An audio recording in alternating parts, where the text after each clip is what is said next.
उत्तरकाशी गंगा नदी के किनारे वर्णावत पर्वत तांबाखानी के नीचे नगर का कूड़ा एकत्र किए जाने के खिलाफ उत्तराखंड हाई कोर्ट में दायर की गई जनहित याचिका पर सुनवाई करते हुए उत्तराखंड हाई कोर्ट ने सोमवार को राज्य सरकार, पोल्यूशन कंट्रोल बोर्ड और उत्तरकाशी जिला मजिस्ट्रेट को नोटिस जारी कर 4 सप्ताह में जवाब तलब किया है।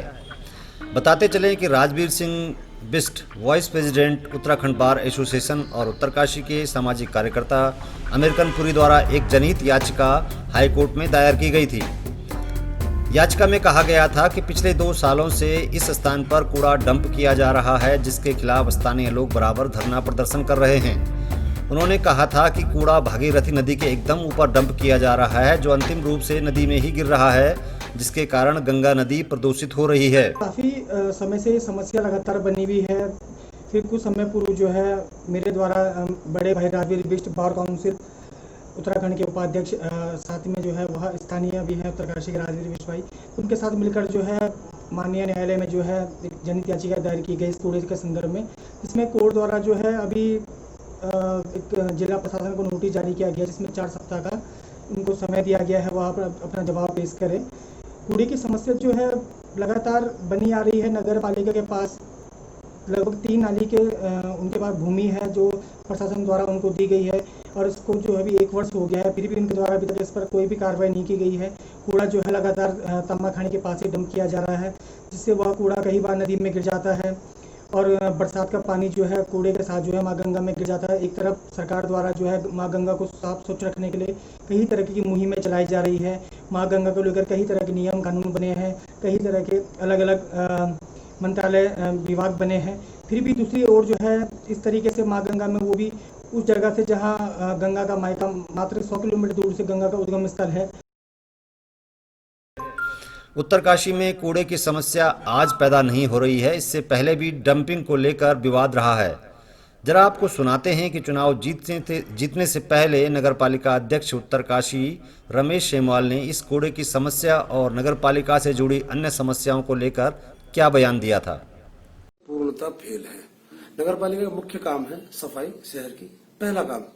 दूसरा काम लाइटिंग, रास्ते और लोगों को सुविधाएं देना, और नगरपालिका इसमें सारी फेल है।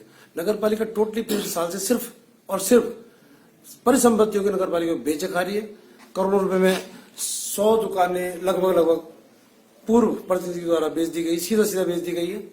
और वर्तमान में तो आपको पता है कि जो परिस्थितियां हो रही, अब यहाँ तक कि नगरपालिका की छत तक बिकने के कगार पे है और छत तक बेच दी गई है। अच्छा, ऐसा होता रामला मैदान ऐसा होता क्यों? आपको क्या लगता है कि एक अध्यक्ष जिम्मेदार होती हैं, बोर्ड जिम्मेदार होता है, या परिस्थितियां ऐसी बननी है? बिल्कुल परिस्थितियां करनी होती, बिल्कुल परिस्थितियां करनी होती। जो वहां पर हेड है, जो अध्यक्ष है, उनकी सबसे बड़ी नैतिक जिम्मेदारी है, और अगर उनसे नहीं समझते तो उनको इस्तीफा दे देना चाहिए था। काहे वो पूरी संपत्ति बेच रहे। और आप रामला मैदान के हाल देख लो, लाखों रुपए इसमें खर्च हो गए पिछले 10 सालों में, देखो बुरे हाल हो गए। और आप वहां भी ये तो सबसे छिपा नहीं है, रामला मैदान के बहुत बुरे हाल है। पूरे शहर में गंदगी का अंबार लगा हुआ है, लाइटें कहीं नहीं जल रही, जो पथ प्रकाश होता है, जो नगरपालिका का मेन काम, मुख्य काम है, वो नहीं है। पार्किंग की कहीं व्यवस्था नहीं है। जितनी गाड़ियां बाजार में खड़ी करते हैं लोग, गंगोली से आ रहे हैं, उससे आ रहा है, कोई अपनी गाड़ी खड़ी करी तो उसका चालान हो जाएगा, क्योंकि कहीं पर व्यवस्था नहीं है, पार्किंग की व्यवस्था नहीं हमारे पास। तो ये सारे काम नगरपालिका, मैं निश्चित तौर पर अगर मुझे मौका मिलेगा तो नगरपालिका चुस्त दुरुस्त करूंगा। अगर कहते हैं कि बजट नहीं है, ये नहीं है, अपने पास संसाधन नहीं है, अगर आपके पास स्थितियां आती तो क्या कैसे? निश्चित तौर पर मैं संसाधन पैदा किया, संसाधन मिलते हैं, और सरकार से पैसा जो बजट है वो बराबर ही आता है, ऐसा कुछ नहीं है। तो ये जो बजट इनके पास आ रहा है, क्या लग रहा है ये बर्बाद कर रहे हैं इसको? ये सब इसका मिसयूज कर रहे हैं, सब बंदर बांट कर सारा खा गए मिलजुल कर। ये मैं नहीं कर रही, पूरी जनता कर रही है।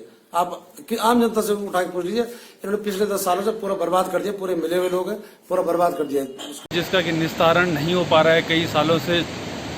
सभी को पता है, पहले यह कूड़ा रामलीला मैदान में डाला जाता था, जो कि उत्तरकाशी का एकमात्र प्रसिद्ध खेलने का मैदान हुआ करता था।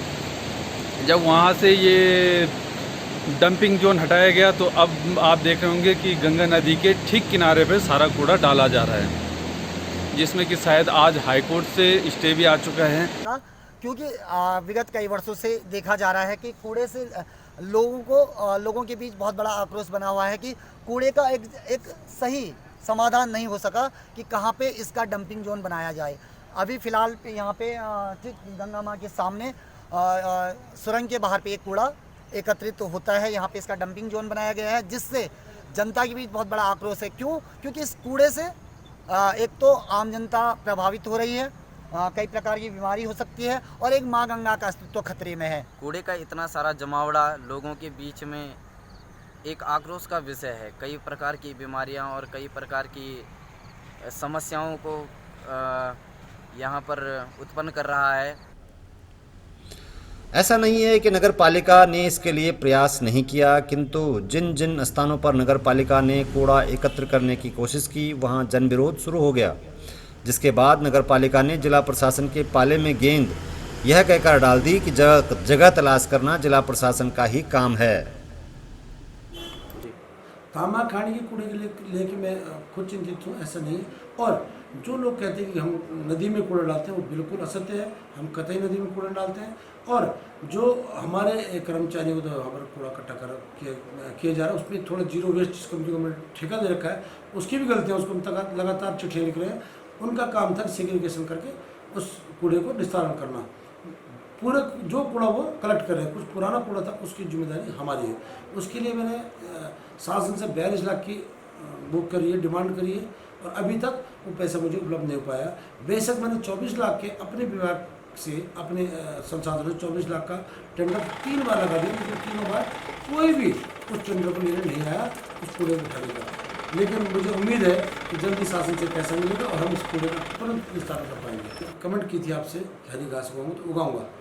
उसमें दिक्कतें क्या आई कि उसमें माननीय जो जिलाधिकारी थे पूर्व में आशीष चौहान जी, उनके साथ मेरा 2 या 3 बार और काफ़ी सारे पत्रकार थे, उनके सामने उनके समक्ष ही उनसे झगड़ा हुआ था इस बात पे। उन्होंने ये कहा था कि आप रामलीला मैदान में कुछ छेड़छाड़ नहीं करेंगे क्योंकि रामलीला मैदान की मिल्कियत हमारी है, उसकी प्रशासन का रामलीला मैदान है, नगर पालिका का रामलीला मैदान नहीं है। तो उन मैदान की आप जो देख रहे हैं उसका एक मुख्य कारण है पार्किंग का न होना। पार्किंग के लिए मैं लगातार शासन से, प्रशासन से और माननीय विधायक से भी संपर्क में हूँ कि भाई आप पार्किंग की व्यवस्था करें, बस अड्डा बनवाइए। मैंने उनको कई सारी जगह चिन्हित करा दी और मैंने उनको ये भी कहा अगर आप नहीं बनाते तो नगर पालिका PPP मोड में पार्किंग की व्यवस्था कर सकती है। लेकिन चूंकि दिक्कत क्या है यहाँ पर कि ज़मीन सारी राज्य सरकार की है, वो हमको उपलब्ध नहीं कराते हैं। अभी लीसर डिपो के पीछे ज़मीन है, ये अपना जियो विभाग के पीछे ज़मीन है जहाँ पर बस अड्डे का निर्माण होता है, पार्किंग बचती है। जोशियाड़ा में बहुत सारी ज़मीन जब से बाढ़ आई उसके बाद निकल के आई है, वहाँ पर पार्किंग की अच्छी व्यवस्था होती है। ज्ञानसू में अच्छी व्यवस्था होती है। तो लगातार कई जगह हमारे पास पार्किंग के लिए पर्याप्त जगह है, हम जगह जगह करते हैं, लेकिन उसमें शासन और प्रशासन का सहयोग जिस तरीके से मिलना चाहिए था नहीं मिल पा रहा है। लगातार 3-4 जगह कोशिश की है और सब जगह 3 जगह खासकर गंगोरी में, कंसेड़ में और मांडव में, तीनों जगह हाईकोर्ट माननीय उच्च न्यायालय के स्थगन आदेश के बाद मुझे वहाँ कूड़े की कार्रवाई रोकनी पड़ी। अदरवाइज अब तक कूड़े का निस्तारण हो गया होता। उसमें भी राजनीति हो रही सारी, आप सब जान रहे हैं।